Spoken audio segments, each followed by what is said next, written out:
Now, how do we make that your reality? How do we get you on the right track to going down that path? I want to do a session now where we teach you the basics.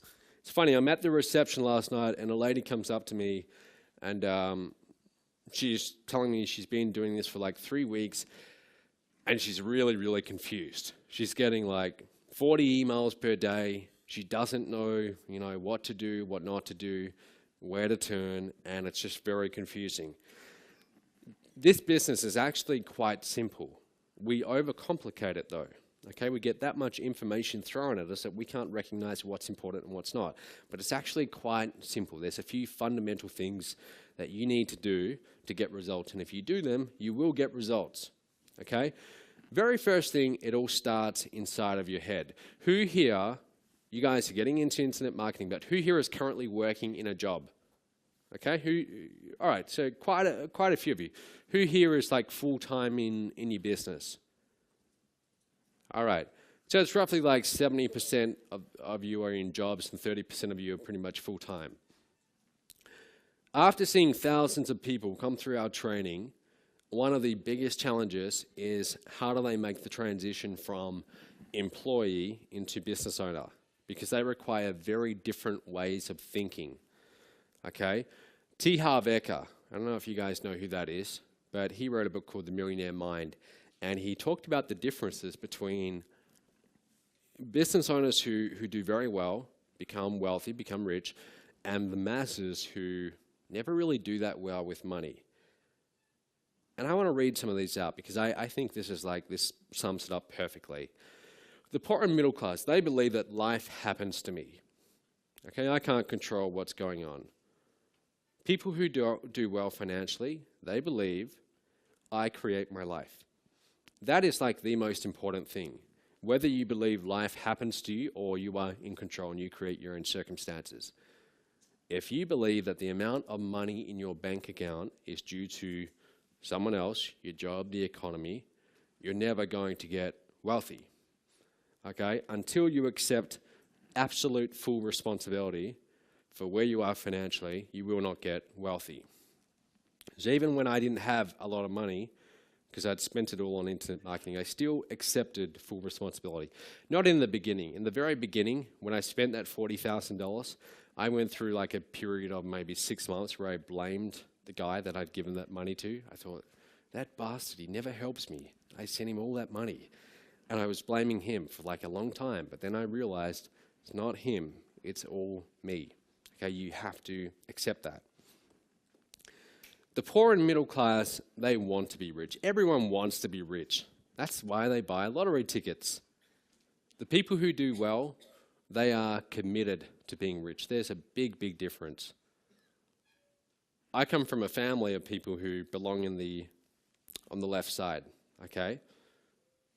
They think very much like that.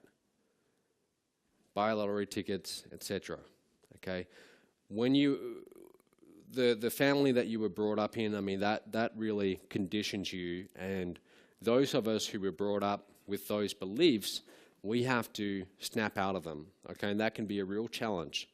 But you have to examine the way that you think, your own thoughts, and look at, am I in the poor and middle class, or am I thinking like someone who's going to do very well? They are poor receivers, okay?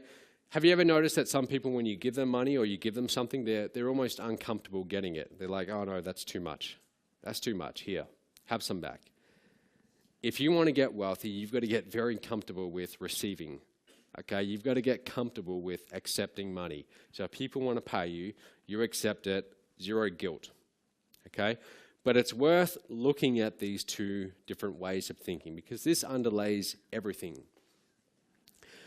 Choosing the right people to learn from. Here's the deal. When you get started in this industry, you know a certain number of things. Okay, there's a little area, a little circle of what you know. So you might know how to send an email. You might know how to set up a lead capture page. But then there's a bigger area, okay? And you're aware of that. You're aware of those things, but you don't really know about them. You've heard of something called CPA marketing, cost per action marketing. You've heard of that, or you've heard of SEO, search engine optimization, but you wouldn't know how to go and do it. So that's the area that you don't know about. But then there's this much, much bigger area of what you don't know, okay? That's where a mentor comes into play, okay? That's the area that you're not even aware you don't know about, okay? Because a good mentor, they've been there before you. A good mentor, they've actually gone down the path that you're about to go down, and they know that all the challenges that you're about to face, they've gone through them and they know how to solve them, okay? So you want to learn from people who have that, okay? They've actually done what you want to do. Now, let's begin. All right, so the first bit of cash that I want to give out, I want to ask you a question. And if you get this next thing, if you understand what I'm about to tell you, you fully understand it, then I'll consider, you can consider that whatever you invested to be here is a very, very good investment. If you get just this one lesson, this is the most important lesson in marketing, okay? What is, if we are going to sell online to the masses, what is the one thing that we need before anything else? And before you answer, let me pose this to you a different way. Here's my challenge. I'm going to give you the best copywriters in the world. People who write sales letters, charge over $100,000 to write a single sales letter. They are that good. They are that good. And you have the 5 best in the world at your disposal. On top of that, I'll give you the top 5 phone sales closers. Okay, these people can sell ice to an Eskimo. They are that good on the phone. And you have those 5 people. So you have this team of 10 people at your disposal, and pretty much anything else that you want. Yet if you give me just one thing, and one thing only, I'm going to outsell you every time. $20. What is it? Put up your hand. Hand first, and then I'll pick you. No. No. Nope. You? No. You, David? No. Almost. No, no product. Nope. Nope. No. No, no, no. No. You're getting warmer. Getting warm. Give me one thing and I'll outsell you every time. Does anyone know? What is the one thing? What is the one thing that if I have, I'm going to outsell you every time, whatever you want to have? You can have the copywriters, the phone salespeople. No, I'm looking for, come on, 2 words. I'll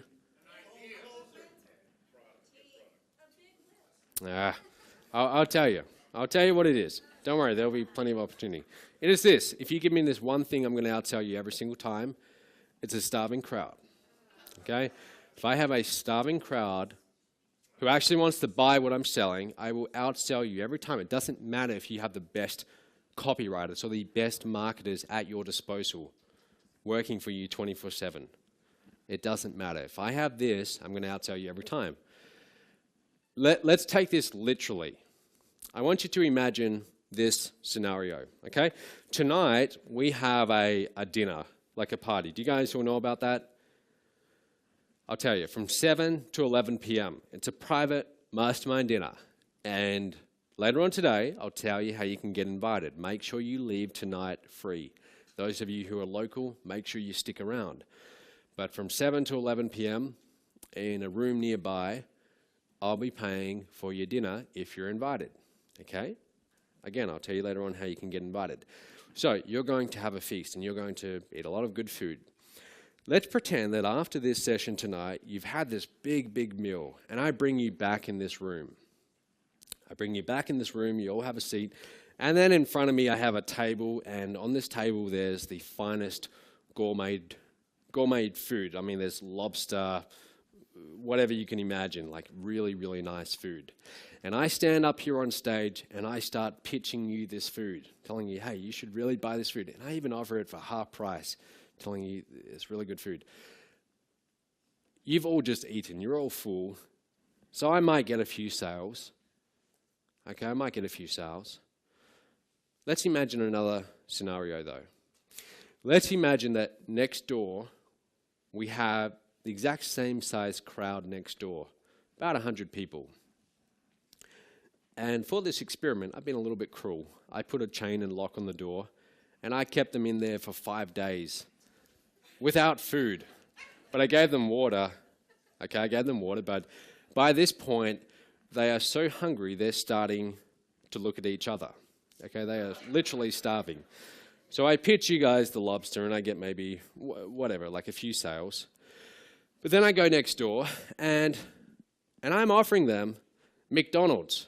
But it's like, this is McDonald's after 171 days. That's a Happy Meal. It doesn't decompose. There's so many preservatives in it. Let's say this McDonald's is like almost 200 days old. It is disgusting. A homeless person would not want to touch this. And I have this big table of like 200-day-old McDonald's. I go in that room, and I stand up there on stage, and I give you guys a big like 1-hour pitch for this finest gourmet food at half price. I go in that room, and I practically say, I got McDonald's, and I'm going to charge you 10 times what you would normally pay for it. Who wants it? I'm going to have a stampede in that room. They're going to rush at me so fast with their money because they want what I'm offering. Do you see the difference? I want you to understand this lesson. It's not about the product. Everyone thinks it's all about the product. It's about the audience. I could be selling garbage like 200-day-old McDonald's, but if I'm selling to the right audience, I'll outsell any other room who's selling to the wrong audience. It all begins with the market, the audience that you're selling to. That is where everything begins. And the way that like I've been in marketing for a little while, and you guys have probably experienced this. When you tell people what you do, and they say, you know, what are you doing? You say, oh, I'm in internet marketing. And they say, oh, yeah, like I want to learn how to do that. I mean, I've got this great idea for a product. If I could just find out how to market it, I'd be making a lot of money. That's how you recognize someone who they don't quite get it. They've got a lot to learn. It's not about the product. It's all about the market, the audience. Again, the product is less important than you might think. It's all about the audience. The reason why I want you to get this is because if you're going to try and make money online and sell to the masses, that's where it all must begin. You could be the greatest internet marketer in the world, but if you're trying to sell to the wrong audience, you're not going to get any sales. So this is where it all begins. Has anyone seen this before? It's from Perry Marshall, a guy he's a very good marketer. Basically, this triangle, the C stands for conversion, T for traffic, and E for economics. This is like the foundation of your business. Okay, conversion, traffic, economics. And in the middle, there's the 80-20 principle. You've all heard of that, right? 80-20? No? Yeah, all right. Most of you have. If you haven't, come and see me in the break. This is where it all begins. Okay, if you have traffic conversion and the right economics, you can make a lot of money online. And then those equations below there, they're mine. Actually, I didn't come up with them, but that's the foundation. Traffic plus conversion. Traffic is an audience. You guys all know what traffic is, right? Traffic is this room, that room of starving people after 5 days. That could also be a different traffic source. Traffic is the audience, the people who are clicking on your ads. Do not look at clicks as clicks. Look at them as people sitting behind computers all around the world. Thoughts, real lives going on in their minds. Okay, traffic plus conversions equals sales. Now, as long as our sales, our gross revenue, is greater than our expenses, what we pay to get that traffic, we're making money, we're profitable.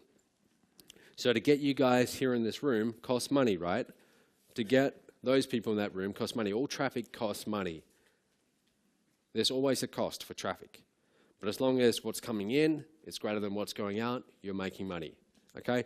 I know these are very basic things, but this really is this business. This is what it all boils down to. It all comes down to this. Traffic is really just eyeballs. It's getting people looking at your offer online. seeing your offer. That's all it is. They click your ad, they go to your lead capture page, they see your offer. But it's the right traffic. If there's one thing that annoys me, it doesn't really annoy me, but it just, when I see it, I realize that's a person who doesn't quite get it. Let's say you're on Facebook. Do you ever see people kind of bragging about how they get leads for like 15 cents or 20 cents? They talk about how they get free leads or free clicks. Have you ever seen that before? It shows that they don't get it, because they're talking about, hey, I'm getting really cheap clicks. Well, big deal. It's about, where are those clicks coming from? Are those clicks from a room of people who just had a meal and don't want to buy, or are they from a starving crowd? It's not about the fact that you get clicks for X dollars. It's about who's doing the clicking, okay? Who is the audience? That's where it all begins. So when it comes to buying traffic, there are some traffic sources where I will happily pay $5 for a click. For someone to click my ad, I'll pay $5, or I'll pay $10. And there are other traffic sources where I wouldn't want to pay 5 cents for that click, because they're different people behind each click. Does that make sense? You're getting that? This is really important. Understand that money only comes from one place, and that is people. Do not look at, like, people look at internet marketing as if it's this thing where you sit down in front of your computer and your computer is going to magically spit out dollars, right? That's how they look at it. And I used to think about it like that too. I'd go and create my traffic campaigns, and that's how I'd look at it. And I'd look at clicks as just being clicks. They're just little digits on the screen.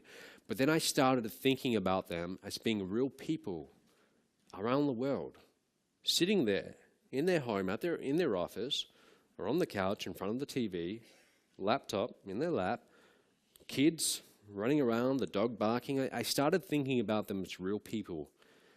And how do I communicate to those real people?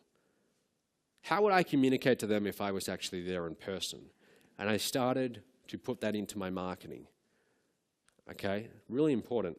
It's funny, like when I fly around to all these different places, like a few days ago I fly in from Mexico and I fly into LA. I love looking out the window of the plane and just looking down at like all the houses and all the cars. And I think, look at that, there's like tens of thousands, millions of people, okay? All of these people. And each of these people, they all have bank accounts, they all have wallets, they all have money. Now, where are they deciding to spend their money? How do I get my offer in front of these people? This is how you must think. Okay, money doesn't just come out of the computer, money is coming from these people. So when you communicate through your marketing, you must communicate as if you're communicating to a real person. It's really important. So traffic, I'm not going to go into too much detail about traffic, and I'll tell you why. Later on, you're going to be hearing from John Chow, you're going to hear a little bit from Terry Lamb, you're going to hear from Marlon Sanders tomorrow. Marlon's the guy who's been doing this since I was about 9 years old. And they're going to be talking about list building, okay? So they're going to tell you everything you need to know about how to get leads. But traffic is really just, it's about getting your offer in front of the right audience. So whether it's banner ads, postcards, doing an ad in a magazine, a newspaper, having affiliates promote, that's what it's all about, just getting your offer in front of the right people. Now, what is conversion? Conversion, okay, so we have traffic. Remember, traffic plus conversions equals sales. Just because you have people in front of your offer or coming to your website, it doesn't mean you're going to make a lot of money. For example, do you guys remember that song, It's Friday, by Rebecca Black? Remember that? Do you? Yeah. How many views did that get? It got like 100 million or something like that. It got like some ridiculous number. Now, so in other words, like tens of millions, I think it might have been like over 100 million people see this page on YouTube, see this video. That's a lot of people. Okay, that's a lot of people. Now, did that turn her into a billionaire? No. Did it make her into a millionaire? No. Maybe made her a little bit of money, but my point is, just because you have a lot of traffic, it doesn't necessarily mean that you're going to make a lot of money. Don't look at traffic as being the answer, because if you don't have the right conversion model, you can have all the traffic in the world. You can have a few 100 million people around the world in front of their computers looking at your website, but it's not going to turn into money, okay? Conversion is that thing that separates a profitable business from one that's not. Conversion is the ability for you to put an offer on your website that persuades someone to pull out their wallet, take out their credit card, and send you some digital money, okay? And if you can master this one skill, you can have people from all over the planet sending you money. It's a cool thing. But that's what conversion is. So that's the second thing we need. Now the third thing, economics. Here's the deal. At one point in my life, and this was actually fairly recently, I'd been looking at my bank account and I'd been building up this cash balance. And I was approaching, I'd been watching it from like late 2011 when I first started getting like decent results. And all the money that was going in the merchant account, I just left it all in there. I did not touch it. I didn't go and spend it on cars or houses or anything. I just let it all accumulate. The only time I took money out of that account was for business expenses. And I watched it grow from 50,000 to 100,000 and above and beyond. And I remember it got to about $980,000 just sitting there. And I'm watching it and I'm thinking, can I get this to $1 million? Finally, it gets to $1 million. Okay? And I think, great. And I take a screenshot of it and I think, awesome. Finally, I reached that target.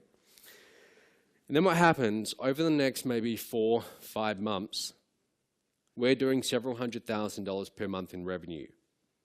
4 or 5 months later, I go back into that bank account, and I'd kind of been watching it, but I was so focused on gross, on how much we're making per month in revenue, and I wasn't focusing on net, what's actually going into our bank, how much cash do we have on hand.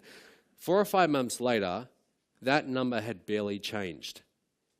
And I thought, what is going on here? All of this money is coming in, but it's all going out just as fast. This is insane. This is stupid, okay? And here's why. When you start getting results, there's a big danger that you focus on gross numbers.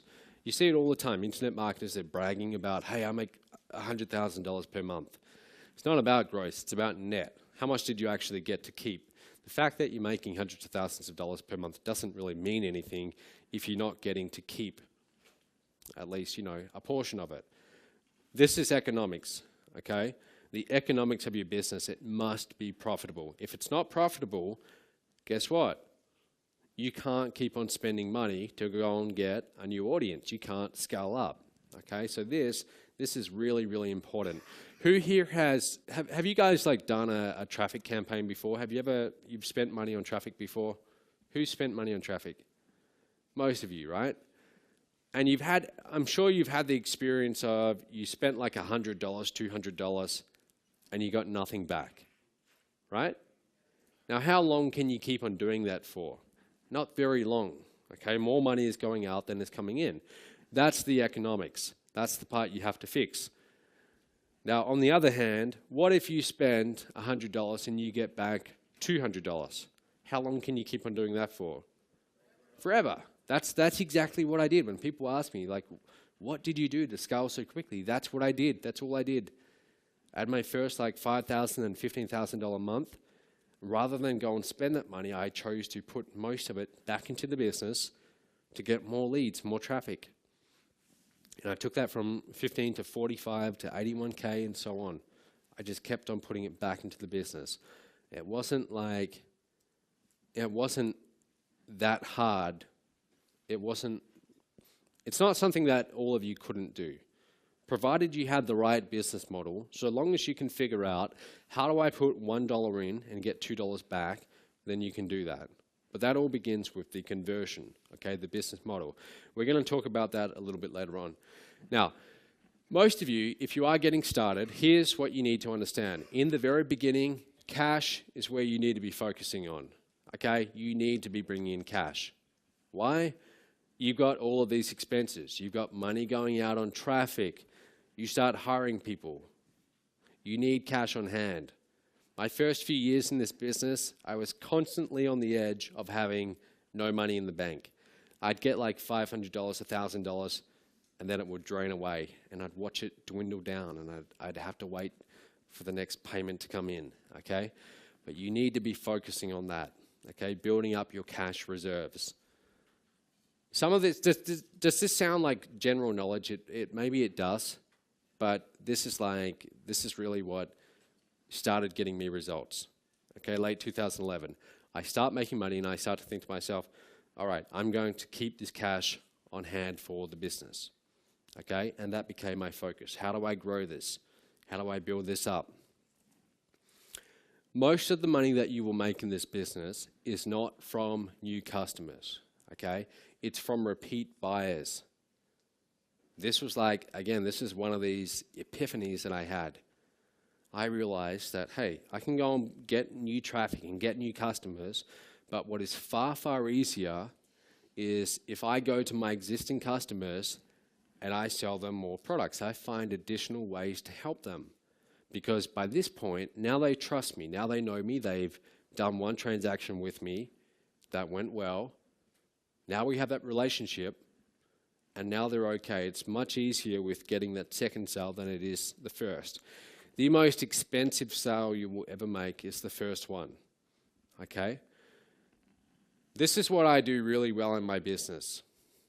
We get a customer, we don't just think, okay, now it's time to move on. We find additional ways to help them. So right now, we have customers in our database who are approaching about $100,000 spent with us, with my company. Think about that. How many of those would you need to start making $1 million per year? Not that many, right? So if you can find a way to help people at that level and keep on making repeat offers where they want to spend more and more with you, that's where your focus needs to be. A lot of people in internet marketing, they're so focused on going and getting new customers rather than maximizing their existing customer value. We're going to talk about that a little bit after the break, okay? For example, and here's the deal. When you're looking for a market, and I'll talk about that in just a moment, a good market to go after is one where as you serve them, as you sell them your product, and that product helps them, their purchasing power goes up. Where's David? David Fellini. Yeah, David. So about 5 weeks ago, David came to Fiji, and David invested, he's a platinum member. Okay, platinum is the highest level in Mobe. David invested in my apprentice program. It's $50,000. It's a 1-year one-on-one coaching program with me. Okay, $50,000. Do you know why he did that? I'll tell you why. In his first 4 or 5 weeks in Mobe, okay, joining our business, he made $12,000 100% residually. When I say residual, I mean like literally he did not have to do anything. And the reason is he had someone in his organization who was a producer, and they started going and getting leads and sales, and David got the residual commissions on that. Okay? So I find a way to help him make money through our training. His purchasing power goes up. Now he feels more comfortable investing at the higher level. Do you see how that works? That's how you must do this industry. If you want to do well in this industry, you help people do well, you help them start getting results, you help them start making money. Only then will they feel more comfortable investing in your higher level programs. But that's how we do it. Okay, that's how you must do it. So choosing your market, this is like everything. Where do you start? Which market are you going to go in? You've got a lot of options here. You've got like the weight loss, fitness niche, multi-billion-dollar niche, big niche. You've got the make money niche or the business opportunity niche, beauty, anti-aging, lots of different niches available. I mean, just watch the infomercials late at night. You'll see all of these different niches out there. What you're looking for, guys, when you're choosing this niche that you're going to go and dominate in with your online business, you want to look for a niche where there's already competition. Competition's good. It means people are making money. Okay? You want to look for competition. Don't shy away from competition. Part of the reason why I chose the internet marketing niche, there is a lot of competition, yes, and I look at that as a plus, but also, when you are choosing a niche, it really, really, really helps if you understand your target market. Okay, if you understand what they're going through. Most of you right now, you are going through this right now, this whole internet marketing journey. You're trying to learn how to do internet marketing. You're going to seminars, you're buying products, you're sitting there at your computer each day. Some of you are getting results, some of you aren't, but you're going through the ups and downs. What you're doing right now, whether you realize it or not, is you are getting an education in your market, okay? Because you are your market. I'm very grateful that I spent my first 2 years really, really struggling in this niche, because it taught me exactly who I'm marketing to. I know my prospect very well, because I used to be my prospect. Okay? You see how that works? Everything you're going through, don't look at it as a burden, look at it as a gift. This is like the perfect market study that you're going through. So whatever you're experiencing right now, file it away, because these things that you're going through, these will become your assets, your greatest assets in the future. Okay? Make sure you choose a niche that has the $1 million potential. Okay? So there's little tiny niches that don't quite support a $1 million business. So make sure you have a big enough niche. The business opportunity, internet marketing niche, it's a massive niche. It's a multi-billion-dollar niche. Lots of money to be made here. Now, is this good? Are you guys getting value from this before I go on? All right, good. So here's the deal. In order to become wealthy, what we need to do, this is like the big kind of epiphany I had. So I'm mowing lawns. And I'm getting paid like $15 per hour. And I'd go and do my little job, and I'm picking weeds, doing whatever they wanted me to do, like picking up like dog shit, stuff like that. That's what I'd have to do. It wasn't the greatest job. And I was doing that for like 3 years, trading my time for money. And I didn't really like it, but I liked at the end I'd get the $50 note for 3 hours usually, and then I'd go to the bank. I liked that part, but I didn't like trading my time, because I thought it's only so many hours per day. There's a ceiling on what I'm doing. And I was doing this in like the most wealthy area in Perth. So I'm going into all of these big mansions, okay? These people making a lot of money, and I'm doing this manual labor, trading my time for money. And I saw it right there and then. I saw that, hey, what I'm doing right now, I'm just trading time away from my money. And it's never going to get me where I want to go. You have to figure out how to transcend that raw exchange of time for money. That's what a business can do for you. That's why we create systems. We create systems because they can work independently of us. They don't require us to be there trading our time away. All right? This is what I started doing in 2011. I started creating systems. So for example, I think to myself, all right, I get someone on my list, on my email list. They opt in. Now they're on my list. I can write an email each day, or I can write a 15-day follow-up sequence that will be sent out automatically. That's a system. Or I can set up a webinar. I can do a live webinar every Wednesday night, or I can create a recording that plays every Wednesday night, whether I'm there or not. So I started creating automated webinars. And I know that probably sounds technical to some of you. That sounds like, how do you do that? It's not. I mean, you can figure this stuff out. Like, don't get caught up on the technical details. I'm just trying to tell you that focus on creating systems that work independently of you. Then what I started doing, at that point, I'm doing all the phone sales in my business. I start to think, well, this is great. I'm making okay money, but I'm working 14-hour days. How do I bring other people on board who can make calls for me and sell to my leads for me in exchange for a commission? And I start doing that. So now we have a phone team selling to our leads without me having to be there. That's a system. Do you see the difference? A system versus a job. Okay? You become wealthy through creating systems. Next thing you need, when it comes to clicks, to getting traffic, you've got two choices. You can go paid or you can go free. Now, free is not really free because it takes your time. Okay? You have to trade away your time.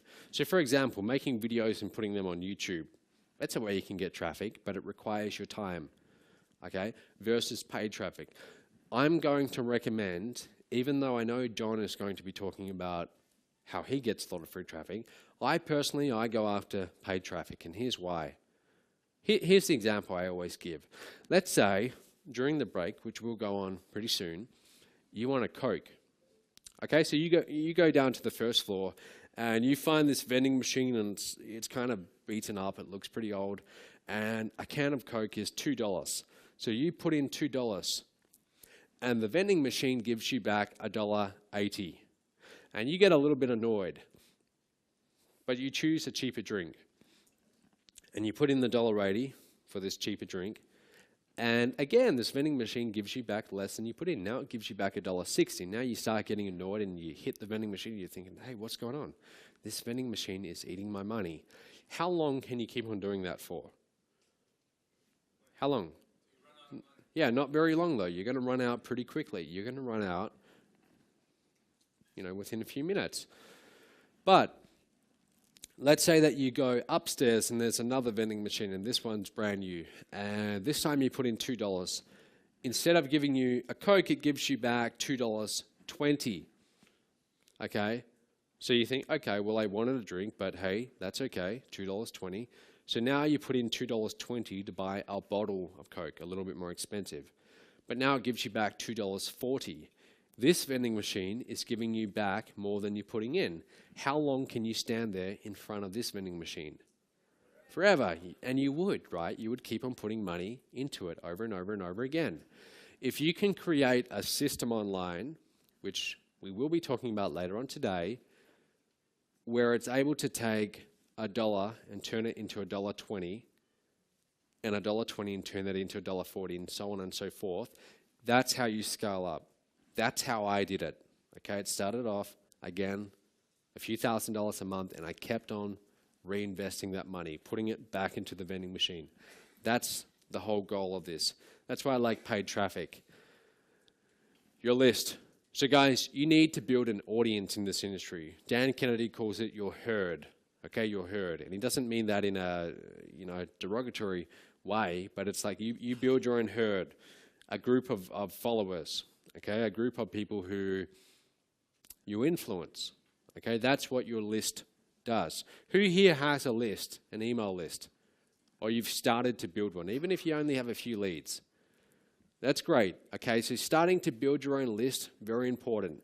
I started building mine in 2008, got my very first leads. I remember getting my very first lead from Google AdWords. I was right on the tail end of when that was still possible. And then getting to 100 leads, and that was like a big moment in history for me. I thought, wow, 100 leads. But it all starts there. Wherever you are right now, start building that list and email them every single day. Email them every single day, okay? And some people think, well, isn't that too much? Trust me, just do it every single day, okay? Make offers to them. Sell to them, but do it in a way where it's entertaining, where it's interesting, where they enjoy getting your emails. Keep it lively. You've got to have personality in your marketing. And the good news is you don't have to have a good personality. Okay, you don't. You need to, what you're really trying to do, the best marketers, polarize their audience. The best marketers will piss off a lot of people, like 95% of the people, but there will be 5% who love them, okay? Who will travel around the world to just be with them. That's what you want to do, okay? You want to polarize your audience. You're going to be hearing from Terry Lamb after lunch. Now, if you're on Terry's list, his emails are pretty edgy, okay? And he does that. Who here is here because of Terry? Yeah, so you guys get his emails, right? And they're pretty, like, they can be pretty, I'm on his list too. That's good. That's good marketing, all right? He's saying, look, you need to be at the Home Business Summit. If you're not here, get off my list. Like, it's kind of like that kind of attitude. And it works, right? It's obviously working for him. That's what you want to do. I'm not saying that you need to be rude to your list or anything like that, but I'm saying don't be in the middle. Be one of the extremes, okay? You're not trying to appeal to everyone. If you try and appeal to everyone, you will go broke, okay? What you're trying to do is you're trying to appeal to maybe a small portion of that audience, okay? And they're really going to resonate with your message. Those are the people who are going to buy from you. Personal time management and focus, okay? This is what separates someone who does well from someone who doesn't in this industry. All of you are going to get the exact same knowledge over this weekend. Now you can go home, and you will go home, and you'll start perhaps implementing. I hope you implement. Yet there will be people in this room who become much more successful than others. Why? Is it because of intelligence? Maybe to some degree, but not as much as you might think. It's going to be more due to their own time management and their own focus. What do they spend their time doing? This is what really changed everything for me. My first 2 years, I spent my time doing all the wrong things. I spent my time constantly responding to other people's marketing. So I'd get like 50 emails a day. I'd be watching the next launch after launch and responding to their marketing. My attention was constantly jumping from ad, click here, click here, click here, and I would do that for hours and hours and hours on end, okay? I'd be very busy, but I wouldn't be productive. I wasn't getting much done. Who can relate to that? Yeah, you can feel that, right? You sit down in front of your computer and you go through that. What you need to do in the very beginning, here's what is essential. That first sale, you need to get that as fast as you can. Okay, you need to get that sale as soon as you can. Here's why. Number one, for the cash, obviously the resources, you need resources to build your business. But number two, it's psychological. What happens is, if you go too long without getting results in this industry, you start to doubt yourself. And that's what I did. You start to doubt yourself and you start to accept that this is just the natural state of affairs. I'm never going to figure this out. Okay? And it's dangerous. Okay, it's dangerous. When you get that first sale though and you see, hey, this is actually real, this actually works, it will snap you out of that. That's why it's so important that everything you do when you get home, your primary goal is, I'm not going to try and make $1 million. I'm just going to try and get my first sale. I'm going to promote this product as an affiliate. I'm just going to try and get one sale. That's all you focus on. Just focus on that one thing. Focus on making that very first sale. That's it. So what you should and shouldn't be doing. Here's the difference between someone who does well in this industry and someone who doesn't. It's where you're spending your time, okay? So if you spend your time doing activities that actually bring in revenue into your business, you're going to do well. For example, writing an email to your list and promoting a product. That's going to bring in the revenue, okay? That's going to get you sales if you do it enough and you do it to the right audience. Putting on a webinar, okay? Some of you haven't done a webinar before. For some of you, you're thinking, what's a webinar?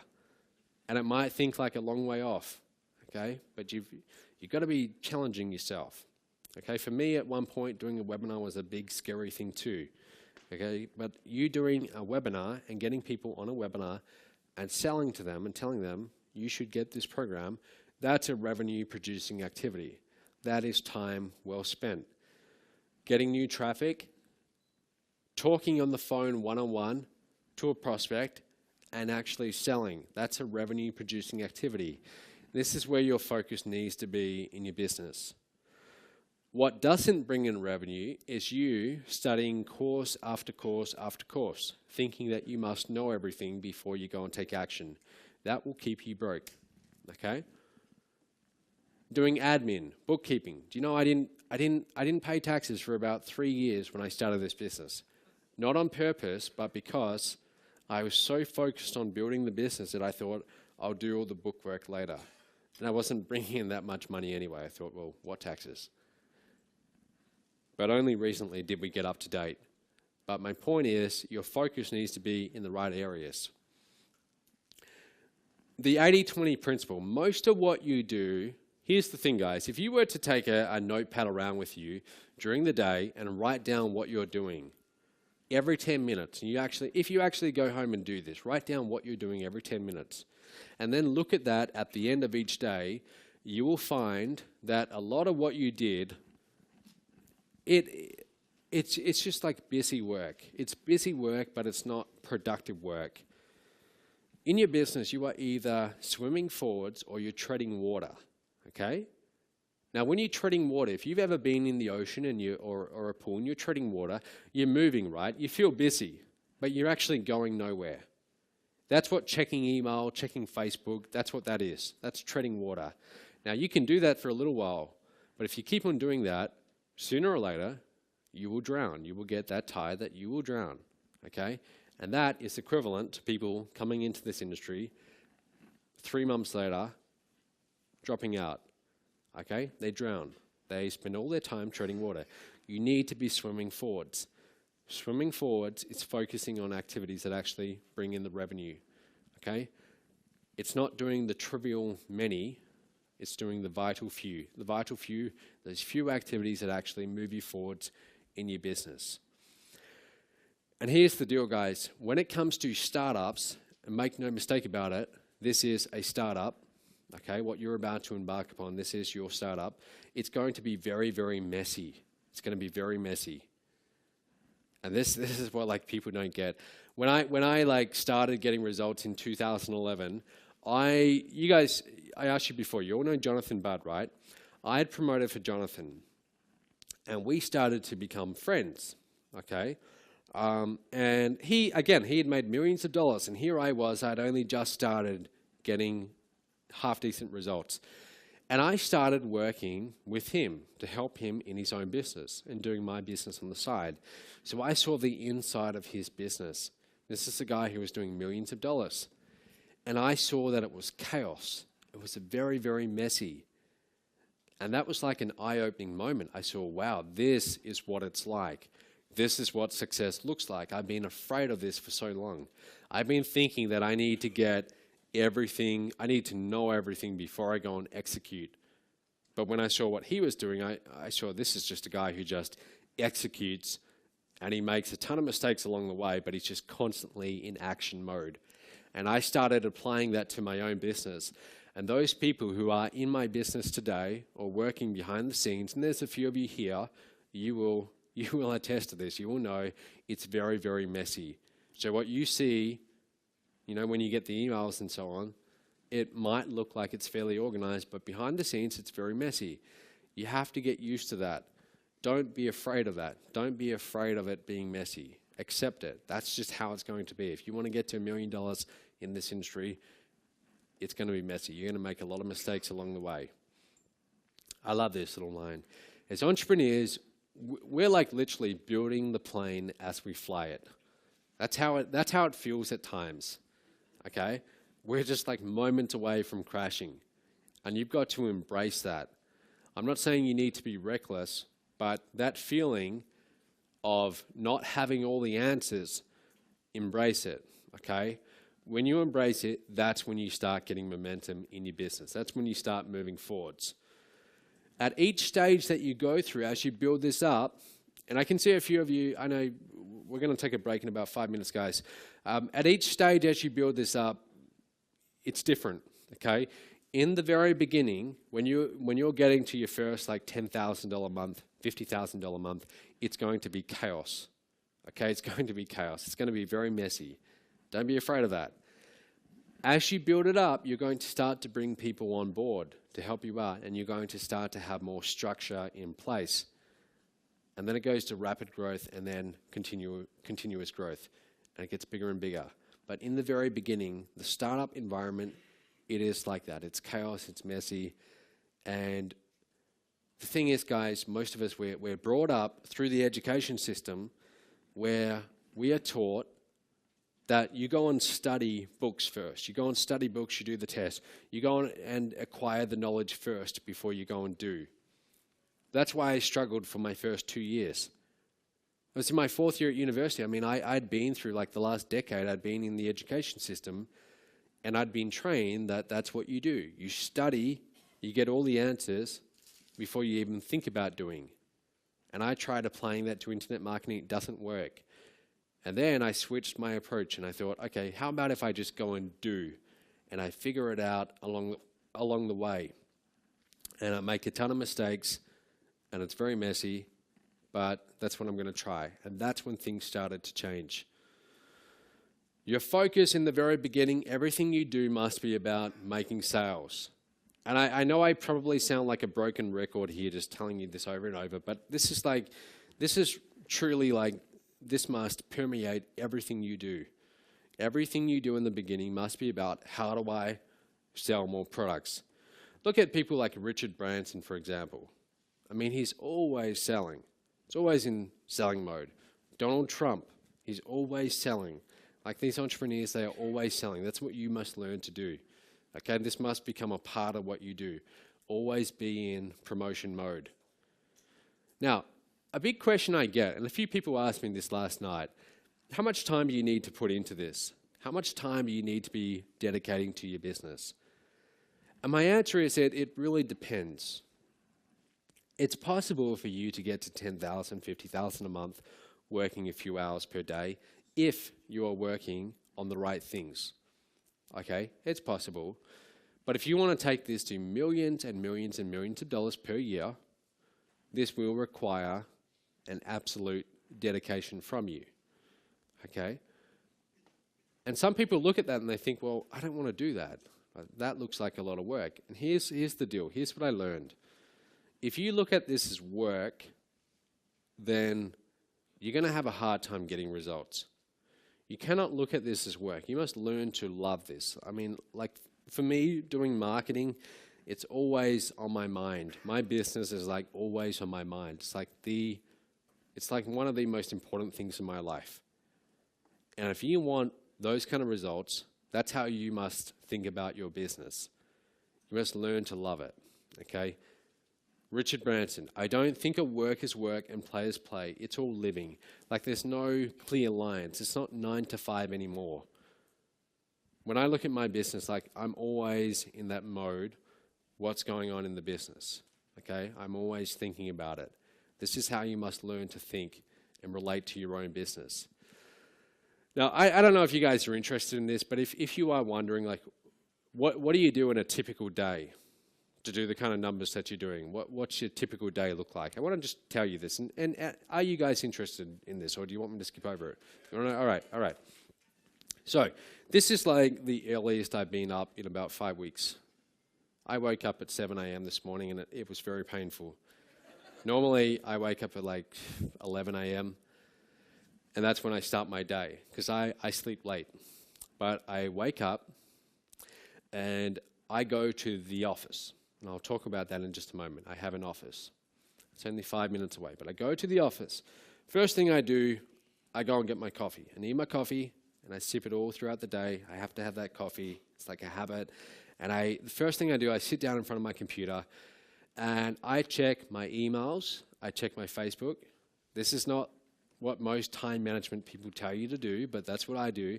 And I check my numbers. I want to know what were our sales overnight. Now, you need to do that too. You need to be checking your numbers. You might think, well, what if I don't have any numbers to check?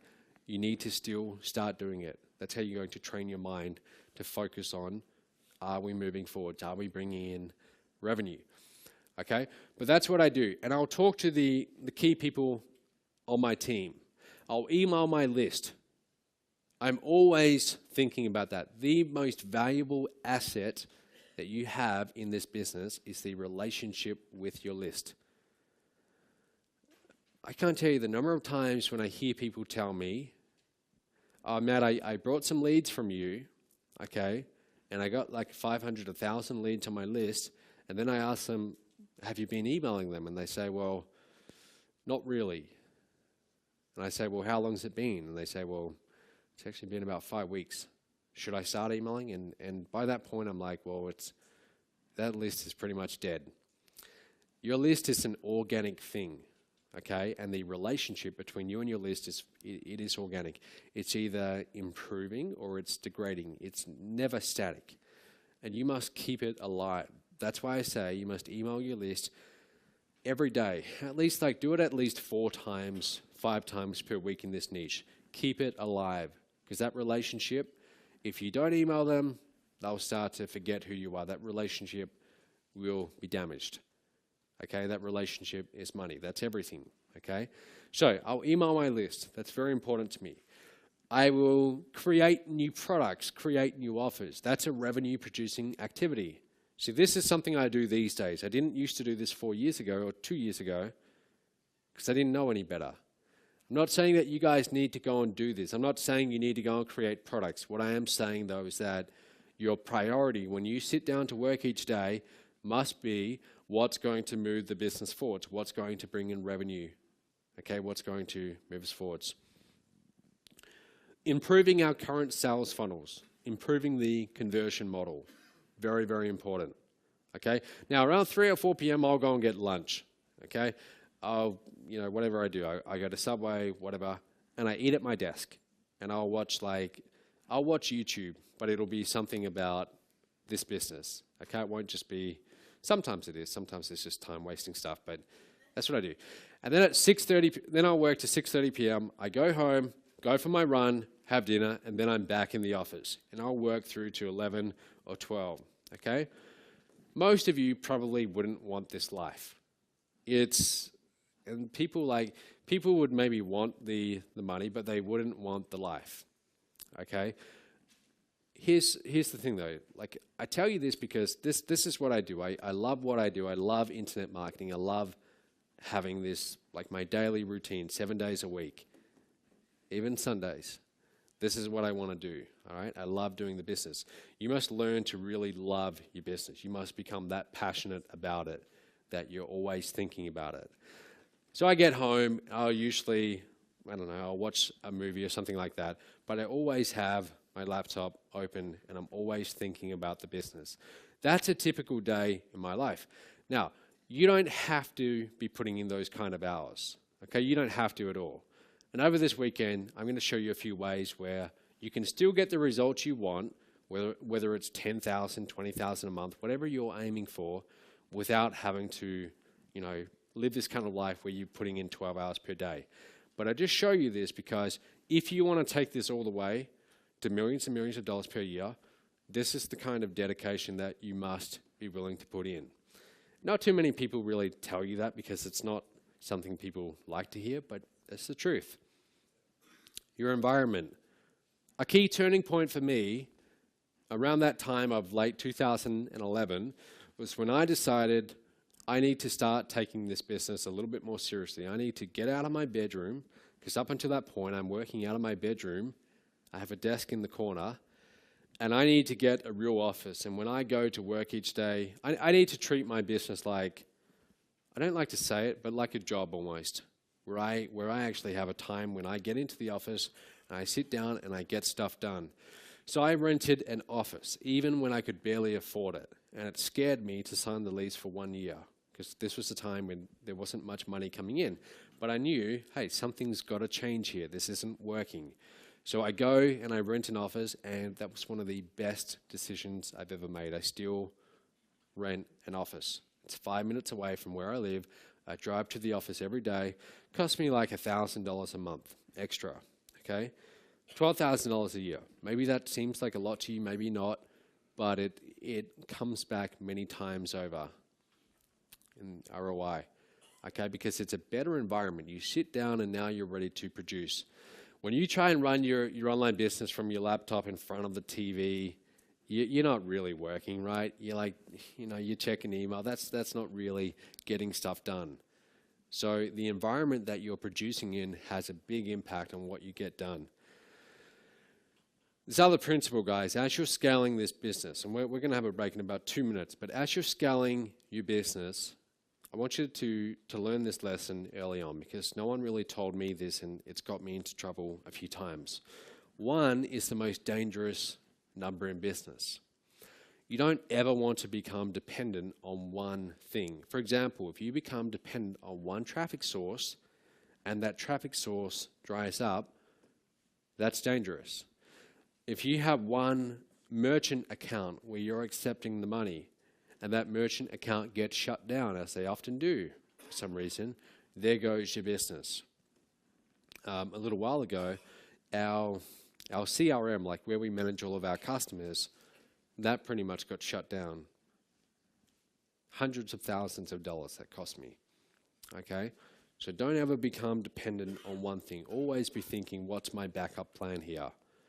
Okay, and finally, before we go to the break, I want you to enjoy this journey that you're about to embark upon. I mean, entrepreneurship and this struggle that we go through to build this business, it's not a burden, it's a privilege.